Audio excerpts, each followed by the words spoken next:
করবেন, যত বেশি দরুদ পড়বেন আপনার টেনশন তত কমে যাবে। ফজিলত শোনেন, যত বেশি দরুদ পড়বেন আপনার টেনশন দুশ্চিন্তা তত কমে যাবে।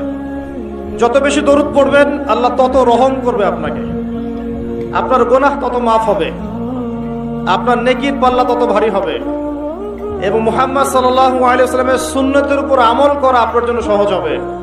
আর সবচেয়ে বড় কথা, কিয়ামতের দিন আপনার পক্ষে নবী সাল্লাল্লাহু আলাইহি ওয়াসাল্লাম স্বয়ং সুপারিশ করবেন ইনশাআল্লাহ, যদি আপনি বেশি বেশি দরুদ পড়তে পারেন। কমপক্ষে সকালে 10 বার এবং সন্ধ্যায় 10 বার পড়বেন আল্লাহুম্মা সাল্লি ওয়া সাল্লিম আলা নবিয়িনা মুহাম্মদ। আমি 3টা দরুদ পড়তে উৎসাহিত করি। একটা ছোট্ট দরুদ বললাম, আল্লাহুম্মা সাল্লি, বলেন আমার সাথে, আল্লাহুম্মা সাল্লি ওয়া সাল্লিম আলা নবিয়িনা মুহাম্মদ, এটা একটা। অথবা